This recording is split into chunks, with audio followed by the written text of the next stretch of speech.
COVID-19 को टाइममा मेरो विचारमा सबभन्दा इम्पोर्टेन्ट कुरा 3 पोइन्ट्स इम्पोर्टेन्ट छ। सबभन्दा पहिलो is boosting your immunity, second is self protection and तेस्रो इज सोशल डिस्टेन्सिङ।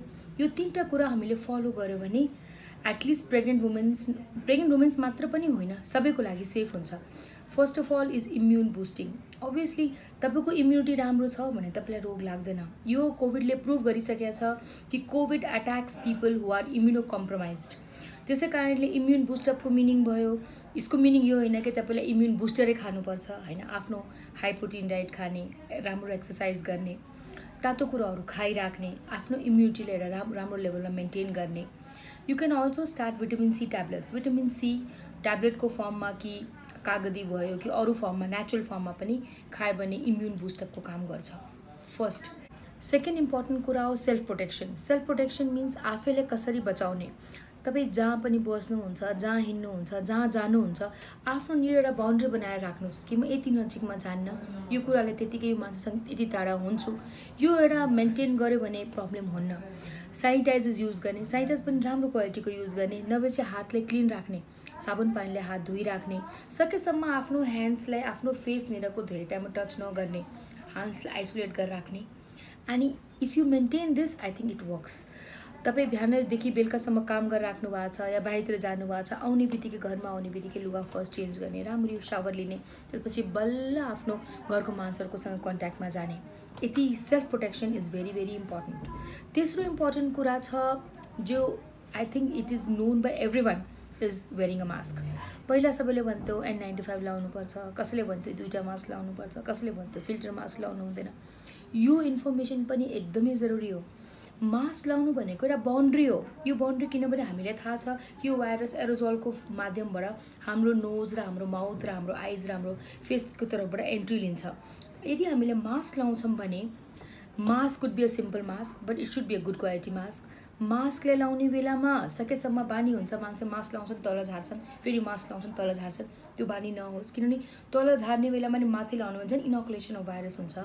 मास्कलाई बिहान लगाएपछि हजुरले 6 घन्टापछि सकेसम्म फालिदिने। 2टा मास्क लाउनुहुन्छ भने बाहिरको मास्क चेन्ज गरिराख्ने। N95 लाउनुपर्छ कि PPE लाउनुपर्छ कि ग्लोभ्सै लाउनुपर्छ भने पनि छैन। स्टेराइल राम्रो मास्क लाउनुहुन्छ या कपडा कोही धोएको राम्रो मास्क लाउनुहुन्छ भने पनि पुग्ने रहेछ। मास्कलाई चेन्ज गरेर राख्नु पर्यो, सधैँ मास्क हुनु पर्यो आफ्नो फेसमा, द्याट्स इम्पोर्टेन्ट। हामीलाई लाग्छ कि मान्छे घरमा बसेको छ, कतै पनि गएको छैन भने उसले भाइरसै लाग्दैन। यो एकदम रङ कन्सेप्ट हो। उहाँ घरमा बसिराख्नु भएको छ भने त काम गर्ने मान्छे आउँछ, काम गर्ने मान्छेले काम गर्छ, अरू कुनै मान्छे होला, कहिले कुनै गेस्ट आउँछ, कहिले तपाईँको प्रायः त सर्भेन्ट्स जिनीहरू काम गर्छन्, भुइँ पुस्ने मान्छे, खाना पकाउने मान्छे, ड्राइभर, यिनीहरूको एन्ट्री हुने बेलामा पनि भाइरस लाग्न सक्छ। सो घरमा बस्दा पनि प्रिकसन लिनु पर्यो।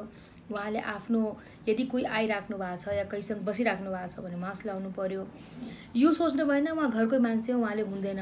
आफ्नो सेल्फ प्रोटेक्सन किन गर्नु पर्यो भने प्रेग्नेन्ट मान्छेको इम्युनिटी अरू मान्छेभन्दा त अलिक कम हुन्छ नि, त्यो सम्झेर पनि उसले आफैले प्रोटेक्ट गरेर राख्नु पर्यो। घर बाहिर निस्किनु पर्ने एज युजुअल हजुरले मास्क लाउनु पर्यो, सेनिटाइजर बोक्नु पर्यो, सकेसम्म जहाँ जानुहुन्छ कुनै कुरा त्यतिकै टच नगर्ने। कुनै कुरा सपिङ गर्नुहुन्छ, टच गर्नुहुन्छ, के लिनुहुन्छ भने यो hands be sanitize, you should wash your hands before you are touching your face or touching your body. त्यति प्रिकसन्स त लिनु पर्यो।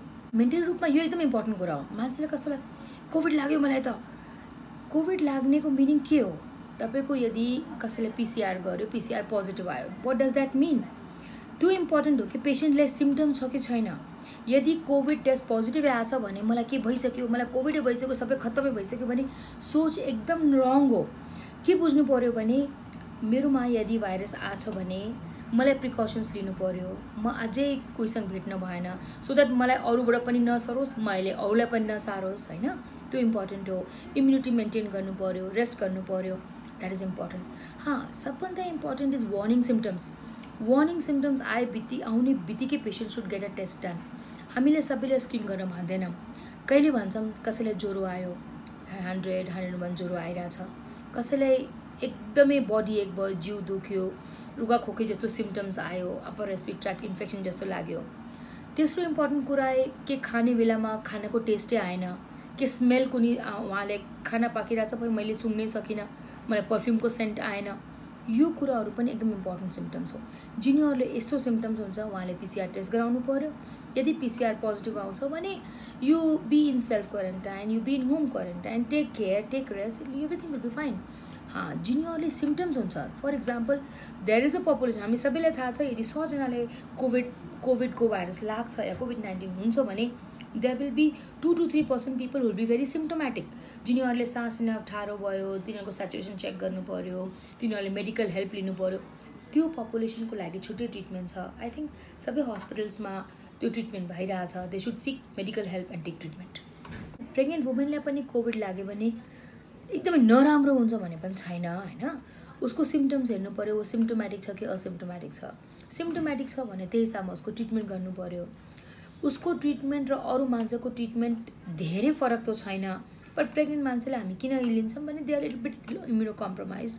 एन्ड फेरि स्ट्रेस मान्छेलाई के हुन्छ नि, सुत्केरी कन्डिसन, फेरि यस्तो एउटा कन्डिसन हो बच्चा जन्माएपछि पनि इम्युनिटी कम हुन्छ, सो केयरफुल हुनु पर्यो। सो कोभिड लागेरै प्रेग्नेन्ट मान्छेलाई गाह्रो हुन्छ भने पनि छैन। यो कोभिडमा हामी almost daily 80, 50, 60, 70 patients हेरिरहेछौँ।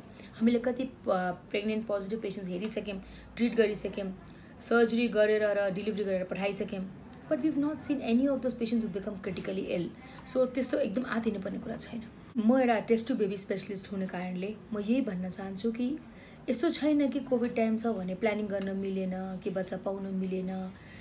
I think मेरो धेरै पेसेन्ट्सहरूले आइभिएफ अहिले प्लान गरेर राख्नु भएको छ बिकज तिनीहरूले घरमा रेस्ट गर्ने हो, they are working from home, तिनीहरूले रेस्ट पाउँछ भने taking rest. So Covid is no barrier for planning or for any treatment. अर्को कुरा मान्छे लाग्छ म हस्पिटल जान्छु इन्फेक्सन लाग्छ, जहाँ पनि जानुहुन्छ तपाईँले प्रिकसन्स लिनुहुन्छ भने इन्फेक्सन लाग्दैन, तपाईँ नगए भने पनि प्रिकसन लिनुहुनु भने इन्फेक्सन हुनसक्छ। सो त्यो एकदम केयरफुल हुनु पर्यो।